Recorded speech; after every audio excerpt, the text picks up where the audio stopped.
Hey, it's Maximo and welcome to Tipples'n'Treats. Today I'm trying something slightly unusual. It is a bourbon whiskey, but not from Kentucky. It's from Michigan in the US. It is the Journeyman Featherbone Bourbon Whiskey. Join me for what should prove an interesting review.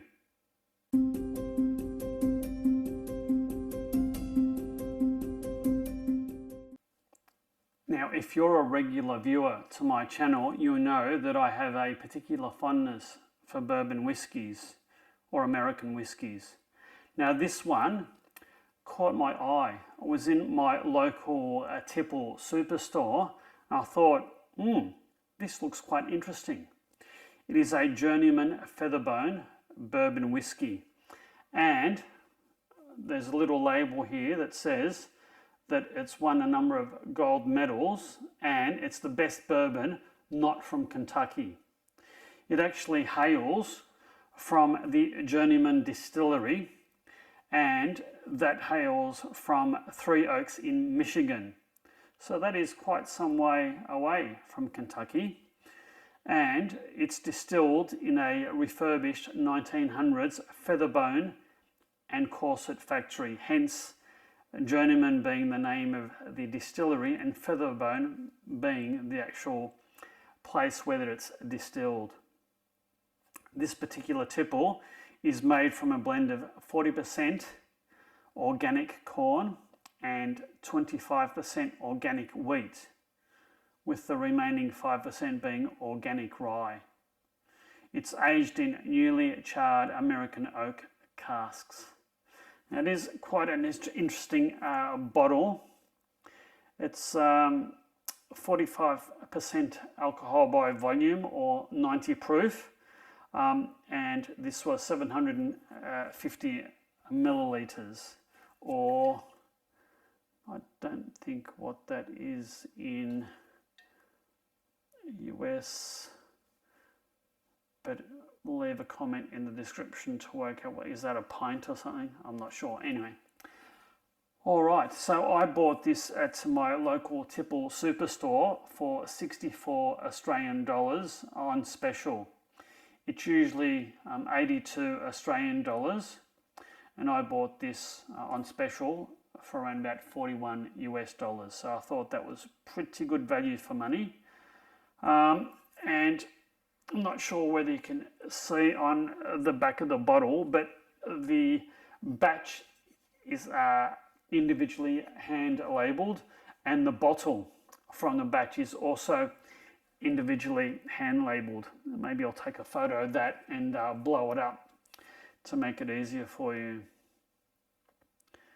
So that is quite an interesting looking bottle. I'll remove this label and attempt to open this. Now, this has got a wax seal on there, and rather conveniently it's got this little bit hanging off that I would presume you just sort of pull, and I'm pulling and the wax is coming off quite easily.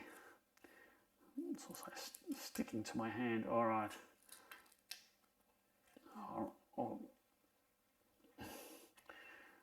I do have trouble opening bottles.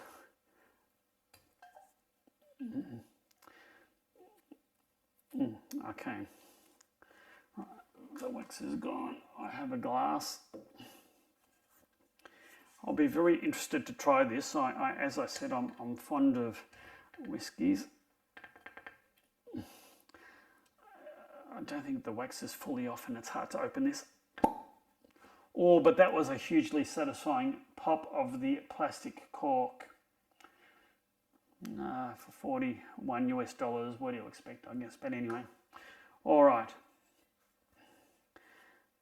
Clear bottle. Oh, that is a fair pour. Not that satisfying glug of the bottle, but it's probably more to do with the shape than anything else.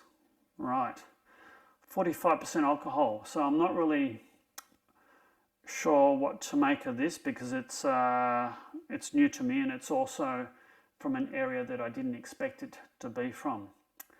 So let's give this a bit of a whiff and see how we go.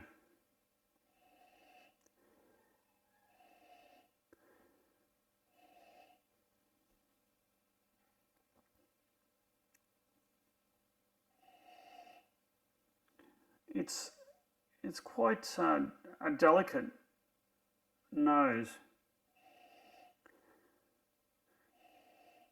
Vanilla, toffee.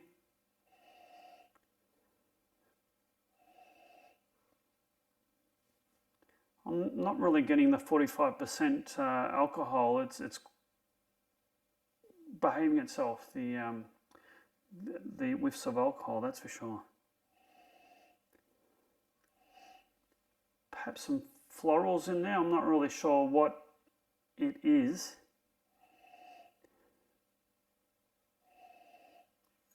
Very mellow, very mild and well behaved.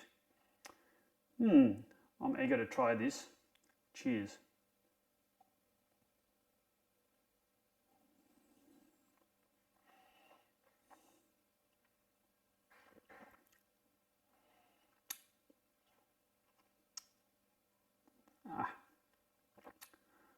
A lot going on with this. A lot. Initially, it's quite smooth, quite creamy, and it builds and builds. It's got quite sort of a medium to long finish. Sort of earthy, peppery. There's certainly a lingering spice. Quite complex. It's I wasn't expecting this level of complexity, sophistication. I'm not sure what you'd call it. Anyway.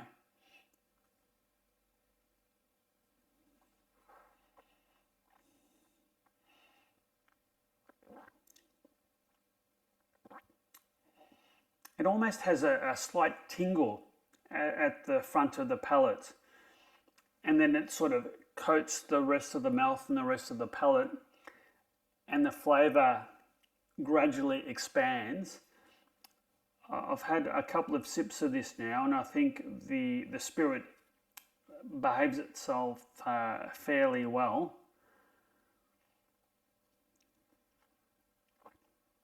Sort of tobacco flavour. It's certainly like a tobacco leaf colour. Very, very interesting. Quite spicy. Certainly a burn and a lingering finish. A little bit astringent, a bit drying. Very, very interesting. It's certainly not quite what I expected, and for the price, quite complex and quite nice. Quite nice, I think.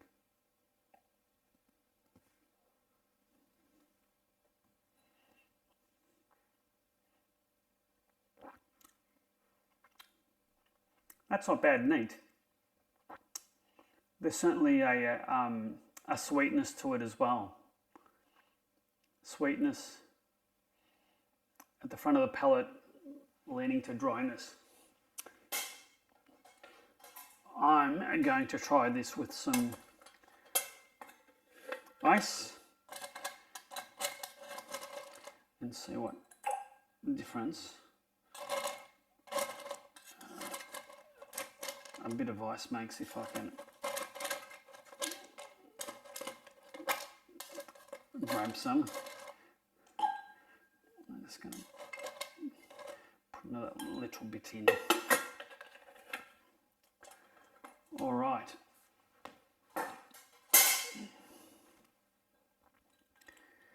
Interesting to see what a bit of ice and water do to the flavours and balance of this.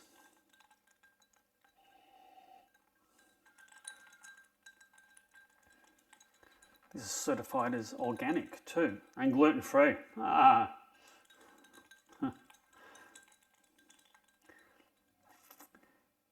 That's interesting because it's certified gluten-free, yet it has 25% wheat. Interesting, maybe the distillation process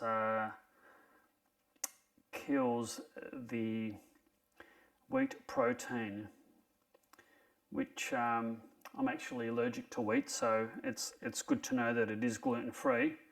I do try and avoid whiskies and spirits made from wheat for that reason, so it's actually good to know that it's gluten-free. But I generally haven't had that much of a problem with spirits, because I think the distillation process does sort of break down the wheat proteins, and I've yet to have an allergic reaction to a spirit that is wheat-based, although I definitely avoid wheat-based beers. Let's try this with some ice, shall we? I think it's cut down the nose a bit.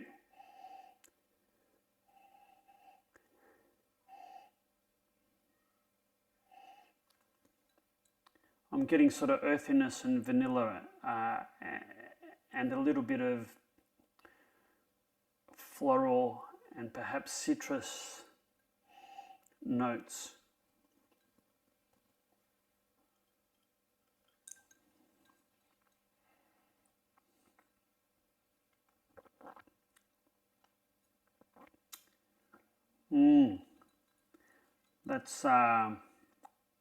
That's balanced everything out so much. It's still quite smooth and creamy at the front of the palate. The middle palate has been toned down, and I think the burn has been toned down a fair bit as well. So it's certainly more well-rounded, more well-balanced, and easier to drink. It certainly sort of mellowed things down a lot. I think there's still quite a pronounced finish and dryness of almost sort of nuts and cinnamon, perhaps,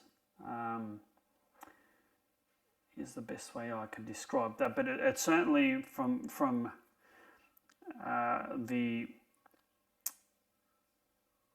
the raw product to having some ice on here, it's made it a lot easier and more approachable to drink, that's for sure.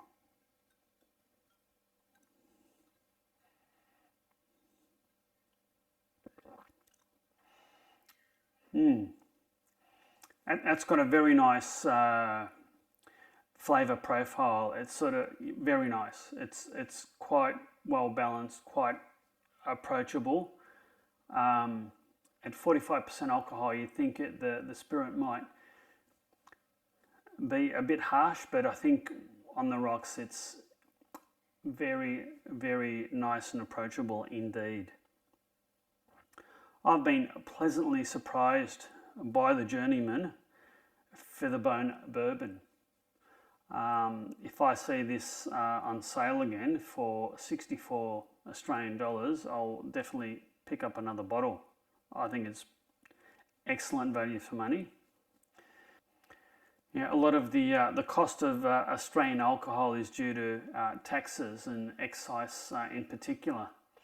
So I think more than 50% or even 60% of the cost of a bottle of spirits is taxed. So if this was truly tax-free, it'd be something around about sort of 30 Australian dollars, and that's probably around about 20 US dollars, which is probably, I would say, close to the price that one could probably get this in the US, perhaps. I don't know. Let me know in the comments if you can get, what sort of price you can get this in the US. But I've found this to be a very good buy, and I'd definitely buy this again. I do like my bourbons, and I think this is a particularly good one. If you've liked this video review, well then hit that like and subscribe button. and hit that notify bell so you'll always be notified of my new releases. And on this very pleasing bourbony note, you take care and cheers.